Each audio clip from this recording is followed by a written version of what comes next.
नमस्कार दर्शक बंधु सत्य शांति मार्गदर्शन यूट्यूब चैनल को आपण मानकु हार्दिक स्वागत। प्रिय भगवत प्रेमी मालिका प्रेमी दर्शक बंधु आज आम अच्युतानंद महापुरुषों द्वारा कृत जाई फूल मालिका और श्री नामतत्व गीता और पद्मकल्प टीकार लिखा जाइथिबा आगत भविष्यत तथा ये पृथ्वी सारा संसार उपरे घटिबाकू जाउथिबा विपद उपरे एवं तार प्रतिकार स्वरूप कौन लिखिंट अच्युतानंद महापुरुषे तांकर जायफुल मालिकारे आसंतु से विषय जानिबा।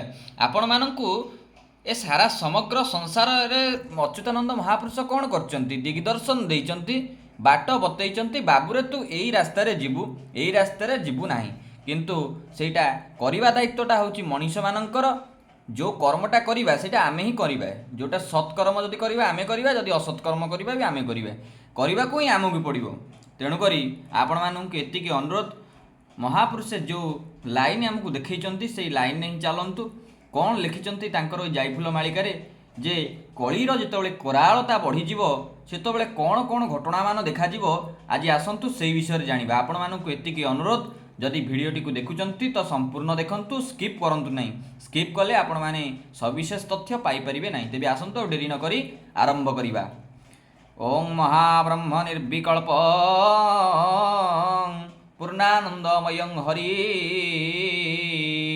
सर्वघटेज अच्युत तस्य पादे नमाम्यं तस्य पादे नमाम्यं। जय श्री अच्युत जय पंचसखा जय अनंत जय कल्की राम। तृतीय बोली अच्युतानंद दासंक कृत जायफुल मालिका। सुण आरे बाई मन कली जुग भविष्यत पुराण लो जायफुल कहु अछि हुओ सावधान जायफुल। बेळु आश्रा कर नाम हृदय भजु सेही छंदा चरण लो जायफुल। जेबे देखिबु पद्म नयन जायफुल ऐकांतिक भक्ति कर गुरु अंग सेवा कर तत्पर लो जायफुल। तू ही न भूल माया संसार जायफुल। सद गुरु नाम स्मर तेबे भव सिंधु होइबु पार लो जायफुल। बेगे लंगुली साधन कर जायफुल। भगवान दृष्टि आगे खेलु अछंती परा भकत संगे लो जायफुल। थरे देख ताहांकु लयांगे जायफुल। आसु अछि काल बेळ शपथ दिन जे हेब अंधार लो जायफुल। बेळु षड़ चक्र एक कर जायफुल। भैरवी देव ठीक चमकी पड़िब सारा मूलक लो जायफुल। तही नष्ट हेबे थोका एक जायफुल। लागिब महासमर देश देश मध्ये अति प्रबल लो जायफुल। पृथ्वी होई जीवनार खार जायफुल। तुरुकी धाई आसिब भारत रे हाण काट करिब लो जायफुल। गुली गुला तही बरसिब जायफुल। ओडिशा रे युद्ध स्थान कटकरु चौद्वारटी जान लो जायफुल। तही बहिब रकत पुण लो जायफुल। जोबरा ठारू जटणी एहा मध्ये गोल होइब पुणी लो जायफुल। सेही भांगिबे दैत्य धरणी लो जायफुल। शत शत कोठा घर पोड़ी जली हेब किनार खार लो जायफुल। तुही तही शुणिबु बेनी कर्णर लो जायफुल। कोणार्क रे जे आउ सहिब किय बा युद्धर दाउ लो जायफुल। दुष्ट मारी देबे चाहू चाहू जायफुल।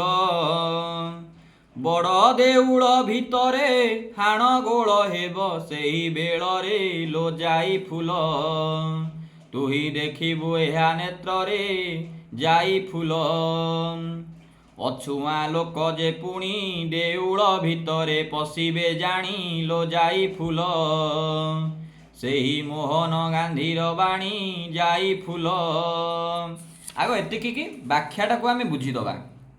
ଏଠି ଅଚ୍ୟୁତାନନ୍ଦ ମହାପୁରୁଷ କହୁଛନ୍ତି ଆରେ ବାଇମନ ହୃଦେ ଭଜୁ ଯେବେ ଛନ୍ଦାଚରଣ, ଯଦି ଛନ୍ଦାଚରଣ ଅର୍ଥାତ୍ ସ୍ୱୟଂ ନାରାୟଣ ବା ଶ୍ରୀକୃଷ୍ଣଙ୍କୁ କହୁଛନ୍ତି, ତାଙ୍କୁ ଯଦି ଆମେ ସ୍ମରଣ କରୁଥିବା ତେବେ କଳିର କରାଳତା ଆମକୁ ସ୍ପର୍ଶ କରିପାରିବ ନାହିଁ।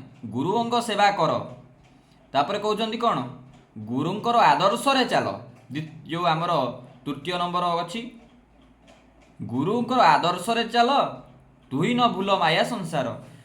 ସବୁବେଳେ ମନେ ରଖିବାକୁ ହେବ, ଆମ ଚିତ୍ତରେ ଗୋଟେ କଥା ବସେଇବାକୁ ହେବ ଯେ ଏ ସଂସାର ଯେଉଁଟା ଆପଣ ଦେଖୁନାହାନ୍ତି ଏତେ ସୁସଜ୍ଜିତ, ଏତେ ଏଠି ଆନନ୍ଦିତ ଭାବରେ ସମସ୍ତେ ଅଛନ୍ତି, ନାହିଁ ଆଜ୍ଞା, ଇଏ ହେଉଛି ମାୟା ସଂସାର। ଆମେ ସମସ୍ତେ ଗୋଟେ ଗୋଟେ ଆକ୍ଟର ହେଇ ଆସିଛେ। ଆପଣ ଗୋଟେ କଥାକୁ ବୁଝନ୍ତୁ, ଆମେ ସମସ୍ତେ ଏଠି ଆକ୍ଟର ହେଇ ଆସିଛେ। ଏଇଟା ଷ୍ଟେଜ୍, ଏ ଷ୍ଟେଜ୍ ଉପରେ ଆମେ ପରଫର୍ମାନ୍ସ କରୁଛେ, ଆମେ ମାନେ ଗୋଟେ ଗୋଟେ ଆକ୍ଟର ହେଇକି। ତାର ଡାଇରେକ୍ଟର ଜଣେ ଅଛନ୍ତି, ଆଉ ସିଏ ହେଉଛନ୍ତି ସ୍ୱୟଂ ମହାପ୍ରଭୁ। ତ ମହାପୁରୁଷ ସେଇ କଥା କହୁଛନ୍ତି, ଭୁଲ ନାହିଁ ଏଇଟା ହେଉଛି ମାୟା ସଂସାର ବୋଲି। ସଦଗୁରୁ ନାମ ସ୍ମର ତେବେ ଭବ ସିନ୍ଧୁ ହୋଇବୁ ପାରଲ ଯାଇ ଫୁଲ। ଯଦି ଆମେ ସଦ୍ଗୁରୁଙ୍କୁ ସ୍ମରଣ କରୁଥିବା ତେବେ ଭବ ସିନ୍ଧୁରୁ ପାର ହୋଇଯିବା ବୋଲି ତାଙ୍କ ଯାଇ ଫୁଲ ମାଳିକାରେ ପଦ୍ମକଳ୍ପ ଟୀକାରେ ସ୍ପଷ୍ଟ ଭାବରେ ଅଚ୍ୟୁତାନନ୍ଦ ମହାପୁରୁଷ ଲେଖୁଛନ୍ତି। ଆସୁଛି କାଳ ବେଳ ଶପଥ ଦିନ ଯେ ହେବ ଅନ୍ଧାର ଲୋ ଯାଇ ଫୁଲ ବେଳୁ ଷଡ଼ଚକ୍ର ଏକ କର। ଯେଉଁ 7 ଦିନ 7 ରାତି ଅନ୍ଧାର ହେବ ତା ବାହ୍ୟରେ କେଉଁଠି ହେବ ନାହିଁ ଆଜ୍ଞା, ଯାହା ହେବ ଏଇ ପିଣ୍ଡ ଭିତରେ ହିଁ ହେବ। 7 ଦିନ 7 ରାତି ଅନ୍ଧାର ଅର୍ଥାତ୍ ଷଡ଼ଚକ୍ର ଯାହାର ଜାଗ୍ରତ ନଥିବ, ଯାହାର ଆକ୍ଟିଭ ନଥିବ, ତା ଦେହ ବା ତା ତତ୍ତ୍ୱକୁ ବିଗିଡ଼ିଯିବ।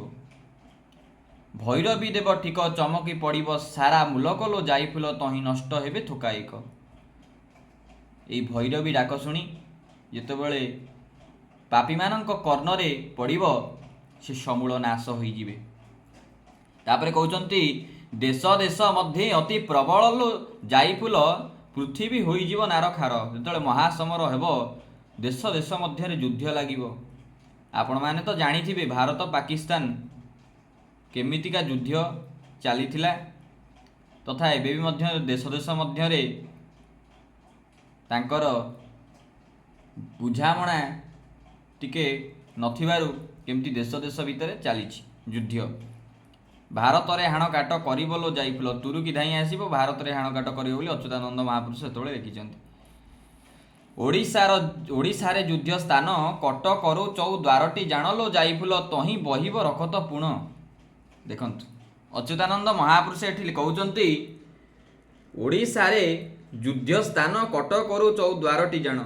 କଟକରୁ ଚଉଦ୍ୱାର ପର୍ଯ୍ୟନ୍ତ, କଟକରୁ ଚଉଦ୍ୱାରଟି ଜାଣ ମାନେ କଟକରୁ ଚଉଦ୍ୱାର ପର୍ଯ୍ୟନ୍ତ ବହିବ ରକତ ପୁଣ, ଖାଲି ରକ୍ତର ନଦୀ ବହୁଥିବ ବୋଲି ତାଙ୍କର ଅଚ୍ୟୁତାନନ୍ଦ ମହାପୁରୁଷ କେଉଁଥିରେ ଲେଖିଛନ୍ତି ନା ପଦ୍ମକଳ୍ପ ଟୀକା ଯାଇଫୁଲ ମାଳିକାରେ ସ୍ପଷ୍ଟ ଭାବରେ ଲେଖିଛନ୍ତି। ସେହି ଭାଙ୍ଗିବେ ଦୈତ୍ୟ ଧରଣୀ ଶତ ଶତ କୋଠା ଘର ପୋଡ଼ି ଜଳି ହେବ କିନାର ଖାରଲ ଯାଇଫୁଲ ତହିଁ ଶୁଣିବୁ ବେନି କର୍ଣ୍ଣର। ଏମିତି ଗୋଟେ ସମୟ ଆସି ପହଞ୍ଚିଯିବ କୋଠା ବାଟି ସବୁ ଜଳିଯିବ ଆଜ୍ଞା, କିଛି ନଥିବ।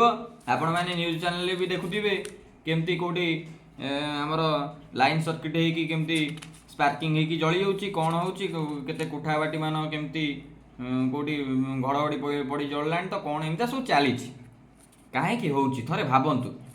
କିଛି ଲୋକ ତ ଆସିବେ ଦେଖିଦେଇ ପଳେଇବେ, କହିବେ ହଁ ହେଉଛି କ'ଣ, ଏ କଥା କ'ଣ ମାଳିକାରେ ଲେଖା ହେଇଥିଲା, ସବୁ ହେଇକିନି ବାହାରୁଛି, ହେଉଛି ହେଲା ପରେ ବାହାରୁଛି।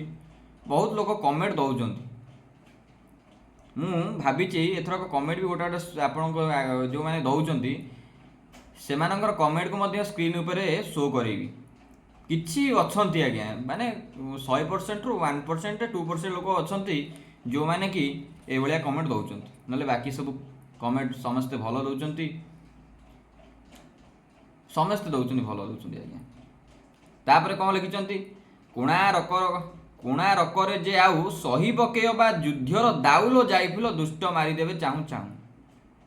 ବଡ଼ ଦେଉଳ ଭିତରେ ହାଣ ଗୋଳ ହେବ ସେହି ବେଳରେ ଲୋ ଯାଇଫୁଲ, ତୁଇ ଦେଖିବୁ ଏହା ନେତ୍ରରେ। ଅଛୁଆଁ ଲୋକ ଯେ ପୁଣି ଦେଉଳ ଭିତରେ ପଶିବେ ଜାଣିଲ ଯାଇଫୁଲ ସେହି ମୋହନ ଗାନ୍ଧୀର ବାଣୀ। ଏଠି କ'ଣ କହୁଛନ୍ତି ଦେଖନ୍ତୁ, ବଡ଼ ଦେଉଳ ଭିତରେ ହାଣ ଗୋଳ ହେବ ସେହି ବେଳରେ, ଯେତେବେଳେ କଳିର କରାଳତା ବିସ୍ତାର ହେଇଥିବ ବଡ଼ ଦେଉଳରେ ମଧ୍ୟ ହାଣ ଗୋଳ ହେବ। ଏଇଟା ତ ନର୍ମାଲ କଥା ବର୍ତ୍ତମାନ ହେଇଗଲାଣି, ବଡ଼ ଦେଉଳରେ ଚାଲିଛି ଅହରହ, ସେବାୟତମାନଙ୍କର ଭିତରେ ଚାଲିଛି ତ କେତେବେଳେ କାହାଙ୍କ ଭିତରେ ଚାଲିଛି, ସେ କଥା ଆମେ ଆଉ କହିବାନି, ଆପଣମାନେ ଜାଣନ୍ତି। ତାପରେ କହୁଛନ୍ତି କ'ଣ, ଅଛୁଆଁ ଲୋକ ଯେ ପୁଣି ଦେଉଳ ଭିତରେ ପଶିବେ ଜାଣିଲ ଯାଇଫୁଲ। ଯେତେବେଳେ ଅଛୁଆଁ ଲୋକ କ'ଣ ହେବେ ନା ଦେଉଳ ଭିତରେ ପଶିବେ ଜାଣି ଶୁଣିକି ସେହି ମୋହନ ଗାନ୍ଧୀର ବାଣୀ।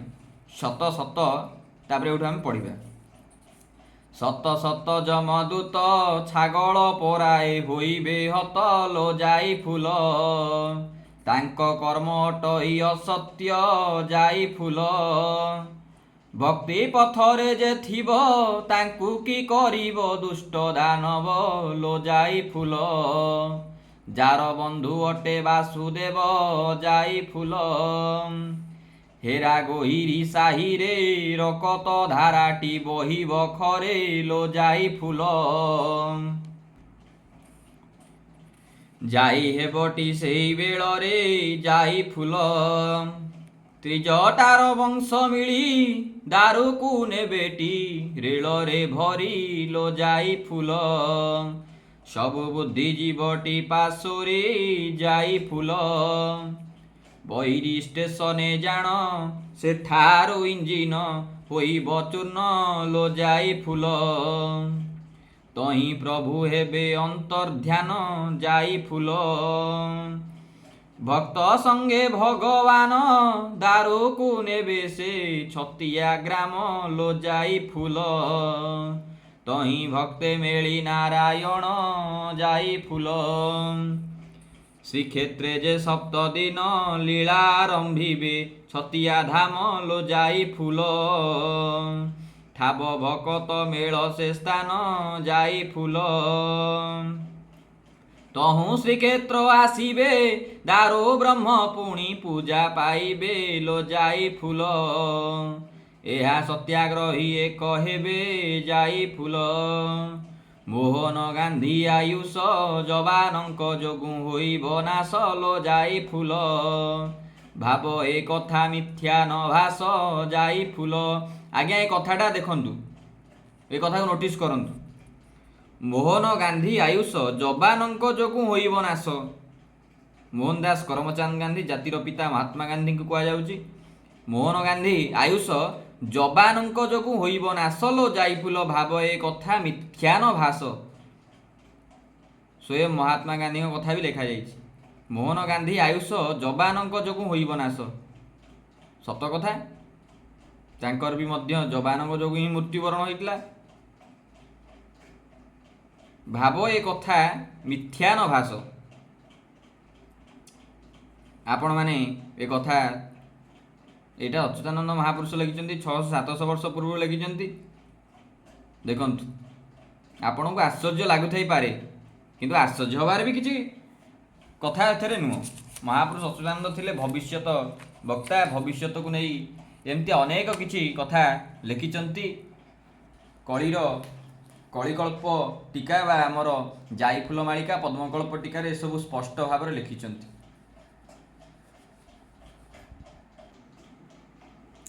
ପ୍ରିୟ ଦର୍ଶକ ବନ୍ଧୁ, ଗୋଟେ କଥା ହେଉଛି, ମହାପୁରୁଷ ଯାହା ଲେଖିଛନ୍ତି ସେଇଟା ଘଟି ଚାଲିଛି, ଘଟୁଛି, ଘଟିବ ମଧ୍ୟ। ଗୋଟେ କଥା ମନେ ପଡ଼ୁଛି ଆଜ୍ଞା, ମାଳିକା ବିଚାରରେ ଗୋଟେ ପୁସ୍ତକ ଅଛି ମହାପୁରୁଷଙ୍କର, ମାଳିକା ବିଚାର। ମାଳିକା ବିଚାରରେ ଲେଖିଛନ୍ତି, କଳକି ରୂପକୁ ଧରିଲ ବଉଳ କଳା ଧଳା ଘୋଡ଼ା ଚଢ଼ି, କୃଷ୍ଣ ବଳରାମ ମ୍ଲେଚ୍ଛ ସଂହାରିବେ 12 ହାତ ଖଣ୍ଡା ଧରି। ये जो कथाटी लिखिंट आर अर्थात जिते कलीर शेष पर्याय आसब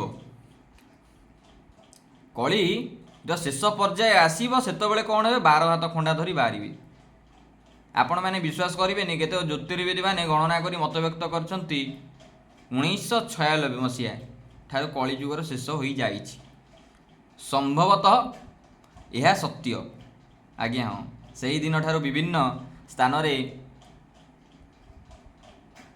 माने कौन हो भूमिकंप हो मरुड़ी हो महामारी हो हाणकटा भी लगी एमती भयंकर घटना मान घटवा आरंभ हो जापरी होई कौन होना आमर जुग शेष ये जो हो पापाचरण हो जुग शेष हम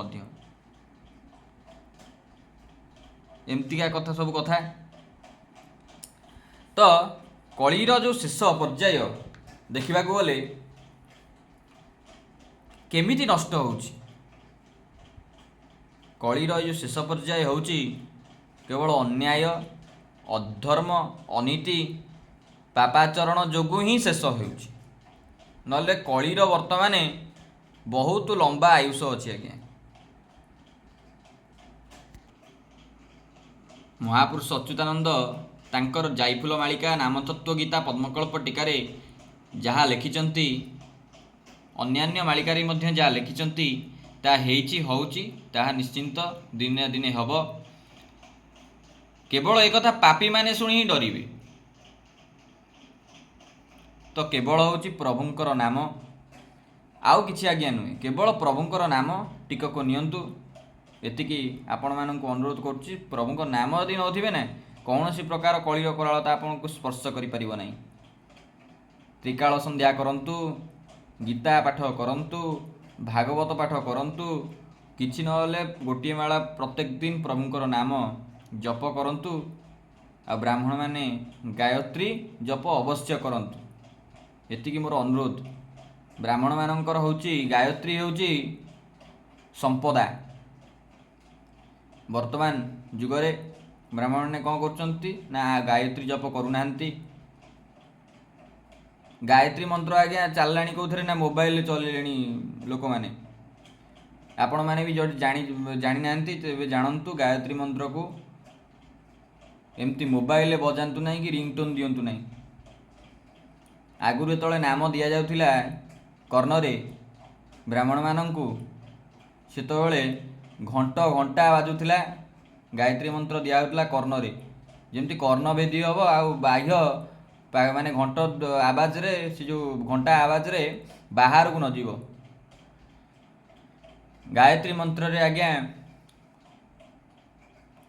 बहुत पावर अच्छी खाली आमे कहीदेले हम ना बहुत तत्ववीतीय कथा से विषय रे गले गोटा 5 घंटा वीडियो हो वीडियो लेंथ 5 घंटा हो छाड़ू एतिकी जानतु आपण माने जो माने ब्राह्मण देवता अछंती से माने कौन करंतु ना त्रिसंध्या सहित गायत्री की रखंतु पाखरे गायत्री मंत्र जप करंतु आ जो माने गायत्री दीक्षित नुहंती से माने केवल प्रभुंकर नाम को जप करंतु एतिकी अनुरोध आज भिडियो टी एठी बाणी की एठी विराम दवा जय जगन्नाथ जय श्री अच्युत जय पंचसखा जय अनंत जय कल्की राम।